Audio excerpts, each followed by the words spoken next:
Welcome back to my channel. ನಾನು ಇವತ್ತು ನಿಮಗೆ ಒಂದು ಸೂಪರ್ ಆಗಿರೋ ಸಾಂಬಾರ್ ರೆಸಿಪಿ ತೋರಿಸ್ತಾ ಇದ್ದೀನಿ. ಅದು ಹೇಗೆ ಮಾಡೋದು, ಏನೇನು ಹಾಕಿದ್ದೀವಿ ಎಲ್ಲನೂ ಕೂಡ ನೆಕ್ಸ್ಟ್ ಹಾಗೆ ಮುಂದೆ ನೋಡ್ತಾ ಹೋಗಿ. ಇದಕ್ಕೆ ಪಡ್ಲಕಾಯಿ ತೊಗೊಂಡಿದ್ದೀನಿ ನಾನು. ಎರಡು ಚಿಕ್ಕದಾಗಿತ್ತು. ಆ ಪಡ್ಲಕಾಯಿನ ಈ ರೀತಿ ಸ್ಲೈಸ್ ಮಾಡ್ಕೊಂಡಿದ್ದೀನಿ. ತುಂಬ ಚಿಕ್ಕದಾಗೂ ಬೇಡ, ತುಂಬ ದೊಡ್ಡದಾಗೂ ಬೇಡ, ಈ ರೀತಿ ಇದ್ದರೆ ಸಾಕು. ಯಾರ್ಯಾರಿಗೆ ಪಡ್ಲಕಾಯಿ ಇಷ್ಟನೇ ಆಗೋದಿಲ್ಲ ಅಂತಾರಲ್ವ, ಅಂಥವ್ರಿಗೆ ಇದನ್ನು ಮಾಡಿ ಕೊಡಿ ಒಂದು ಸಲ. ತುಂಬಾ ಇಷ್ಟಪಟ್ಟು ತಿಂತಾರೆ. ಸೊ ಆಮೇಲೆ ಹೂಕೋಸು, ಆಲೂಗಡ್ಡೆ, ಹೂಕೋಸು ಒಂದು ದಪ್ಪ ಹೂಕೋಸಲ್ಲಿ ಒಂದು ಅರ್ಧ, ಮತ್ತು ಆಲೂಗೆಡ್ಡೆ 2 ಹಾಕ್ಕೊಂಡಿದ್ದೀನಿ ನಾನು. ಎಲ್ಲನೂ ಕೂಡ ಸ್ವಲ್ಪ ದೊಡ್ಡದಾಗೆ ಕಟ್ ಮಾಡ್ಕೊಂಡಿದ್ದೀನಿ. ಏಕೆ ಅಂದರೆ ಇದು ನಾವು ಕುಕ್ ಮಾಡೋದ್ರಿಂದ ಸಾಂಬಾರೆಲ್ಲ ಬೇಯೋ ತನಕ ಸಣ್ಣ ಕಟ್ ಮಾಡಿದ್ರೆ ಫುಲ್ಲು ಮೆತ್ತಗಾಗೋಗುತ್ತೆ, ಏನೂ ಸಿಗೋದಿಲ್ಲ. ಸ್ವಲ್ಪ ದಪ್ಪಕ್ಕೆ ಕಟ್ ಮಾಡೋದ್ರಿಂದ ಚೆನ್ನಾಗಿರುತ್ತೆ.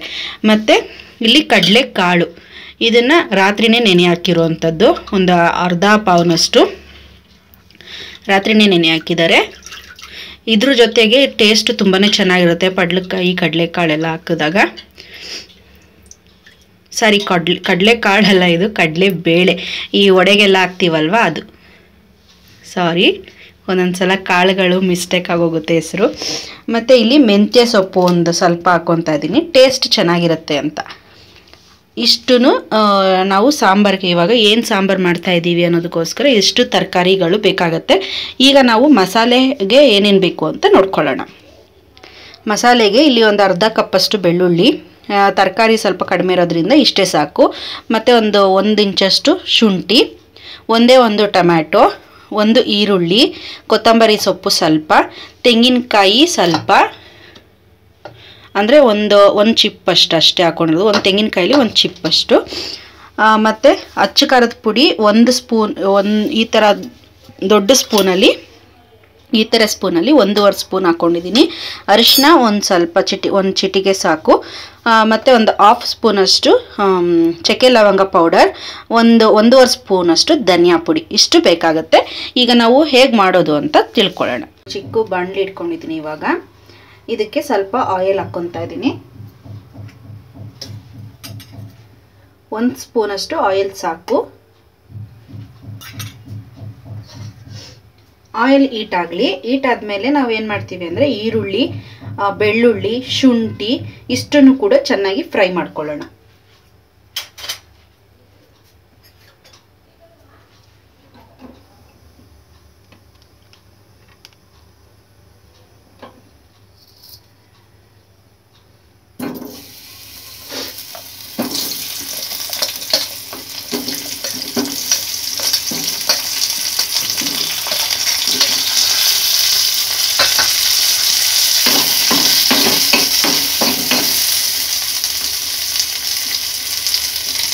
ಬೆಳ್ಳುಳ್ಳಿ ಹಾಕ್ತಾ ಇದ್ದೀನಿ.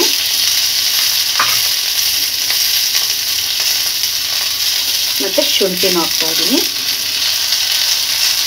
ಚೆನ್ನಾಗಿ ಫ್ರೈ ಮಾಡ್ಕೊಳ್ಳೋಣ. ಕಡಿಮೆ ಉರಿಲೇನೆ ಫ್ರೈ ಮಾಡ್ಕೋಬೇಕು.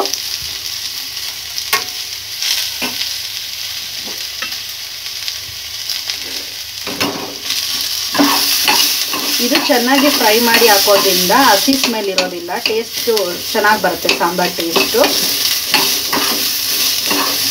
ಇದು ಹಸಿ ವಾಸನೆ ಎಲ್ಲ ಹೋಗೋ ತನಕ ಚೆನ್ನಾಗಿ ಫ್ರೈ ಮಾಡ್ಕೋಬೇಕು ಅಷ್ಟೇ.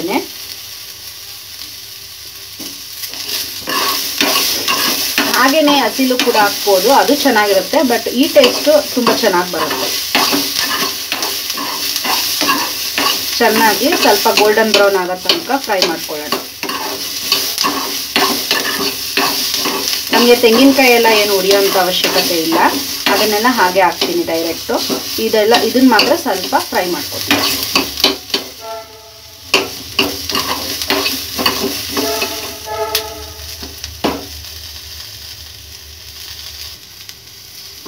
ನೋಡಿ, ಇದು ಈಗ ಆಲ್ಮೋಸ್ಟ್ ಆಗಿದೆ ಈ ಥರ. ಸೊ ಇದನ್ನು ನಾನು ಸ್ಟವ್ ಆಫ್ ಮಾಡ್ತೀನಿ. ಮತ್ತು ಇದು ಸ್ವಲ್ಪ ಡ್ರೈ ಆಗಲಿಕ್ಕೆ, ಕೂಲ್ ಆಗಲಿಕ್ಕೆ ಬಿಡ್ತೀನಿ. ಕೂಲ್ ಆದಮೇಲೆ ನಾವು ಇದನ್ನು ಮಿಕ್ಸಿಗೆ ಹಾಕ್ಕೊಳ್ಳೋಣ. ನೆಕ್ಸ್ಟ್ ಪ್ರೋಸೆಸ್ ಏನು ಅಂತ ತೋರಿಸ್ತೀನಿ ಇವಾಗ. ಈಗ ನಾನು ಒಂದು ಪಾತ್ರೆ ತಗೊಂಡಿದ್ದೀನಿ. ನೀವು ಯಾವ ಪಾತ್ರೆಯಲ್ಲಿ ಸಾಂಬಾರು ಮಾಡ್ತೀರಾ, ನಿಮ್ಗೆ ಯಾವ ಪಾತ್ರೆ ಅಳತೆ ಬೇಕು ಅದನ್ನು ತಗೊಳ್ಳಿ. ಇದಕ್ಕೆ ನಾನು ಎಣ್ಣೆ ಹಾಕ್ಕೊತಾ ಇದ್ದೀನಿ. ಸ್ವಲ್ಪ ಒಂದು 2 ಸ್ಪೂನಷ್ಟು ಸಾಕು. ಎಣ್ಣೆ ಸ್ವಲ್ಪ ಹೀಟ್ ಆಗಲಿ.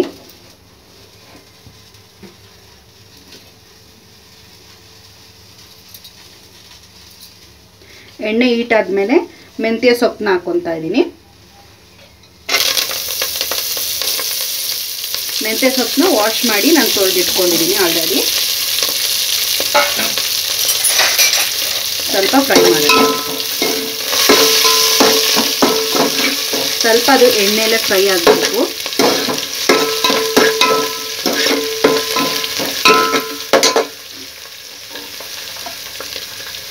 ಇವಾಗ ಪಡವಲಕಾಯಿ ಹಾಕೊತಾ ಇದ್ದೀನಿ. ಪಡವಲಕಾಯಿನ ಸಣ್ಣದಾಗಿ ಕಟ್ ಮಾಡಿ ಪಲ್ಯ ಥರ ಕೂಡ ಮಾಡ್ತಾರೆ. ನಮಗೆ ಇದು ಇಷ್ಟ ಆಗುತ್ತೆ, ಯಾಕೆಂದರೆ ಈಗ ನಾವು ನಾನ್ ವೆಜ್ ಬೇರೆ ತಿಂತಾ ಇಲ್ಲ ಅಲ್ವಾ. ಸೊ ಇದು ಮಸಾಲೆ ಸಾಂಬಾರು ಮಾಡಿಕೊಂಡ್ರೆ ನಮಗೆ ಸ್ವಲ್ಪ ಆ ಥರ ಟೇಸ್ಟ್ ಸಿಗುತ್ತೆ ಮಸಾಲೆ, ಅದಕ್ಕೋಸ್ಕರ. ಈಗ ಆಲೂಗಡ್ಡೆ ಮತ್ತು ಹೂಕೋಸು ಕೂಡ ಹಾಕ್ಕೊತಾ ಇದ್ದೀನಿ. ಇದನ್ನೆಲ್ಲ ಎಣ್ಣೆಯಲ್ಲಿ ಸ್ವಲ್ಪ ಹೊತ್ತು ಚೆನ್ನಾಗಿ ಫ್ರೈ ಮಾಡಬೇಕು. ಯಾರ್ಯಾರು ಕಾರ್ತಿಕ್ ಮಾಸದಲ್ಲಿ ನೀವು ಕೂಡ ನಾನ್ ವೆಜ್ ತಿನ್ನಲ್ಲ ಅಂತ ಕಮೆಂಟ್ ಮಾಡಿ. ಅಂಥವರು ಈ ರೀತಿ ಮಸಾಲೆ ಸಾಂಬಾರು ಮಾಡ್ಕೊಳ್ಳೋದ್ರಿಂದ ಬಾಯಿಗೂ ಕೂಡ ಟೇಸ್ಟ್ ಸಿಕ್ದಂಗೆ ಆಗುತ್ತೆ. ಇದೆಲ್ಲ ಚೆನ್ನಾಗಿ ಎಣ್ಣೆಲಿ ಫ್ರೈ ಆಗಬೇಕು.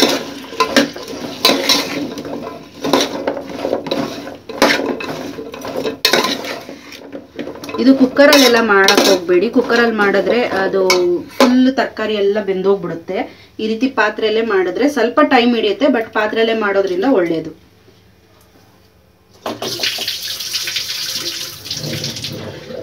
ಇವಾಗ ನಾವು ನೆನೆಸಿಟ್ಕೊಂಡಿರೋ ಕಾಳನ್ನು ಕೂಡ ಇದಕ್ಕೆ ಹಾಕ್ತಾ ಇದ್ದೀನಿ.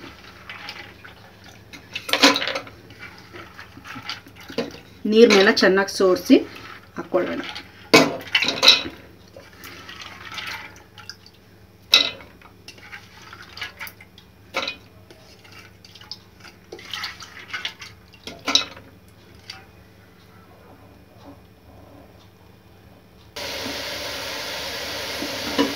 ಇವಾಗ ನಾನು ಇದಕ್ಕೆ ಉಪ್ಪನ್ನು ಕೂಡ ಹಾಕೋತಾ ಇದ್ದೀನಿ. ನಾನು ಒಂದು ಹಿಡಿಯಷ್ಟು ಉಪ್ಪು ಹಾಕ್ತಾ ಇದ್ದೀನಿ.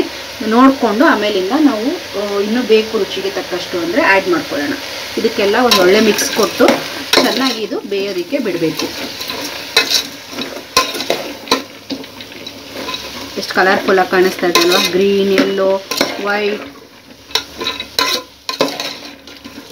ಟೇಸ್ಟು ಕೂಡ ತುಂಬಾ ಚೆನ್ನಾಗಿರುತ್ತೆ. ಒಂದ್ಸಲ ಎಲ್ಲ ಟ್ರೈ ಮಾಡಿ.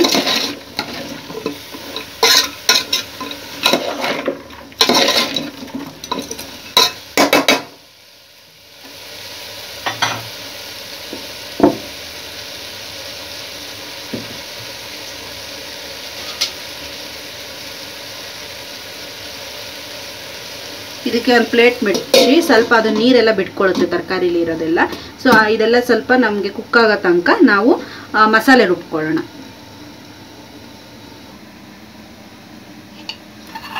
ಇದು ನಾವು ಆಲ್ರೆಡಿ ಫ್ರೈ ಮಾಡ್ಕೊಂಡಿದ್ವಿ ಅಲ್ವಾ, ಅದನ್ನು ಇವಾಗ ನಾನು ಜಾರ್ಗೆ ಟ್ರಾನ್ಸ್ಫರ್ ಮಾಡ್ಕೊತಾ ಇದ್ದೀನಿ.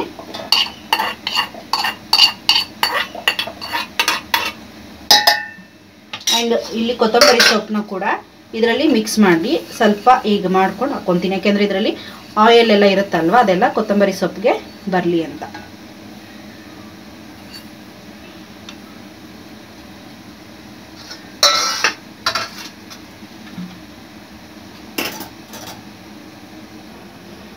ಇದಕ್ಕೆ ಇವಾಗ ನಾವು ಅರಿಶಿನ ಸ್ವಲ್ಪ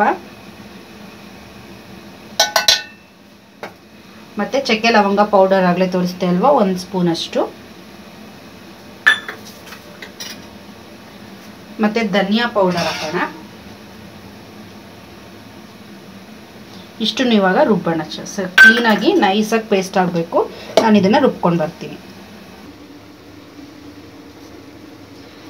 ಇವಾಗ ಇದು ರುಬ್ಕೊಂಡು ಬಂದಿದ್ದೀನಿ, ನೋಡ್ಬೋದು. ಕ್ಲೀನಾಗಿ ನೈಸಾಗಿ ರುಬ್ಬಿದ್ದೀನಿ. ಈಗ ನಾವು ಇದನ್ನು ಏನಾಗಿದೆ ಅಂತ ನೋಡೋಣ.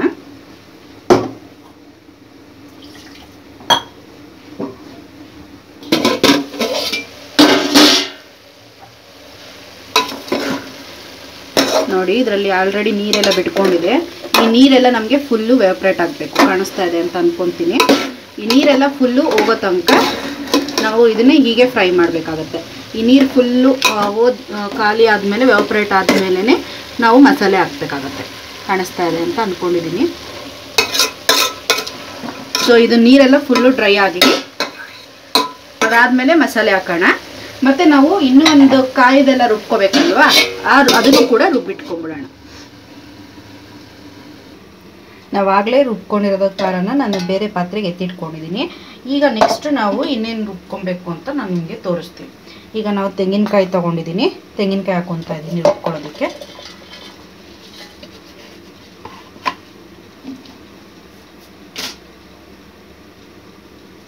ಟೊಮ್ಯಾಟೊ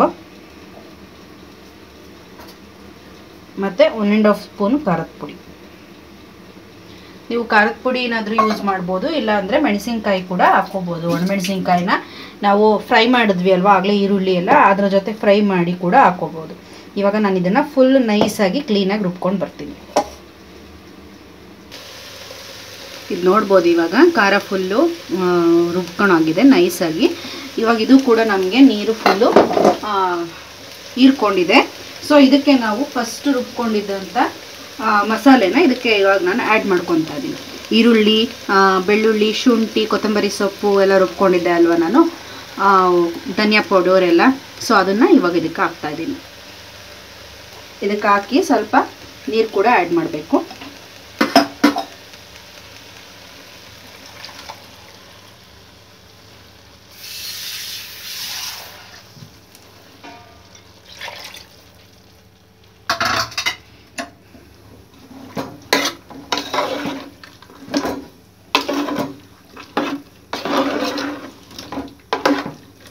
ಚೆನ್ನಾಗಿರುತ್ತೆ, ಮಿಕ್ಸ್ ಮಾಡೋಣ ಮಸಾಲೆಗೆಲ್ಲ.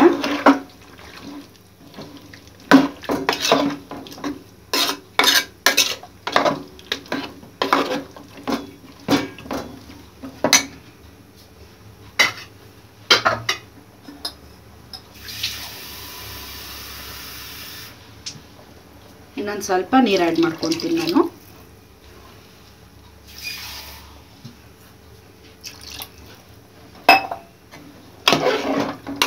ಇದು ಚೆನ್ನಾಗಿ ಒಂದೆರಡು ಕುದಿ ಬರಲಿ, ಆಮೇಲಿಂದ ನಾವು ತೆಂಗಿನಕಾಯ್ದೆಲ್ಲ ಮಸಾಲೆನ ಇದಕ್ಕೆ ಹಾಕೋಣ. ಇವಾಗ ಇದು ಚೆನ್ನಾಗಿ ಕುದಿ ಬರಬೇಕು.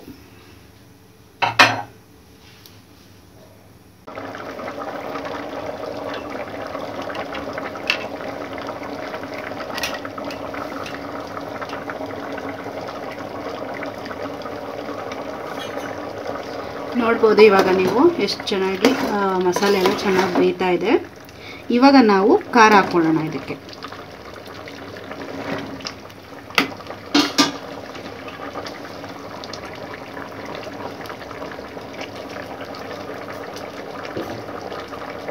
ಆಲ್ರೆಡಿ ರುಬ್ಬಿಟ್ಕೊಂಡಿರೋ ಖಾರನ ಇದಕ್ಕೆ ಹಾಕ್ತಾ ಇದ್ದೀನಿ.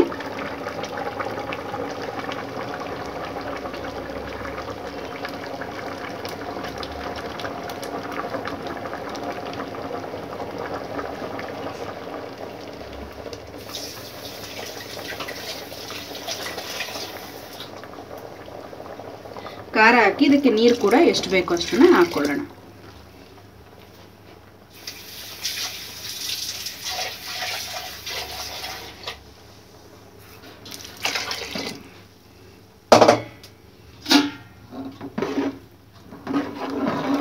ಚೆನ್ನಾಗಿ ಮಿಕ್ಸ್ ಕೊಡೋಣ. ಅದಕ್ಕೆ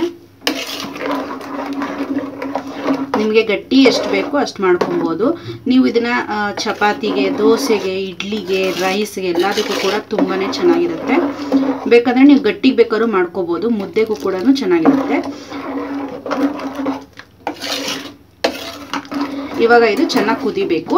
ನಾನು ಆಲ್ರೆಡಿ ತರಕಾರಿ ಎಲ್ಲ ಹಾಕುವಾಗಲೇ ಸಾಲ್ಟ್ ಹಾಕಿದ್ದೀನಿ. ಇನ್ ಕೇಸ್ ಇದು ಬೆಂದ ಮೇಲೆ ನಿಮ್ಗಿನ್ನ ಸ್ವಲ್ಪ ಸಾಲ್ಟ್ ಬೇಕು ಅಂತಂದರೆ ನೋಡ್ಕೊಂಡು ಹಾಕೋಬೇಕು. ಸೊ ಇದು ಚೆನ್ನಾಗಿ ಕುದಿ ಬರಲಿ.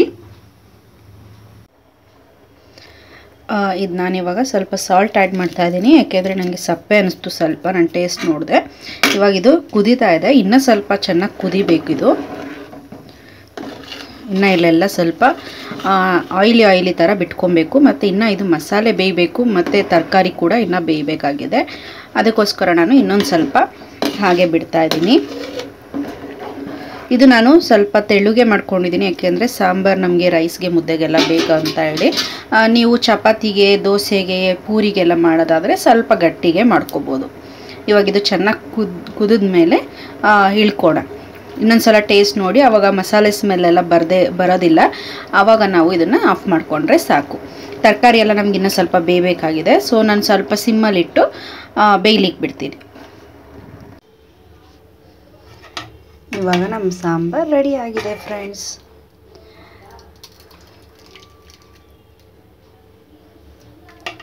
ನೋಡ್ಬೋದು ನೀವು, ನಾನು ಸಾಂಬಾರು ಟೈಪ್ ಮಾಡಿದ್ದೀನಿ. ನೀವು ಇನ್ನೂ ಗಟ್ಟಿಗಾದರೆ ಅದು ಕೂಟು ಟೈಪ್ ಆಗುತ್ತೆ. ನಿಮಗೆ ಆ ರೀತಿ ಬೇಕಾದ್ರೂ ನೀವು ಮಾಡ್ಕೋಬೋದು.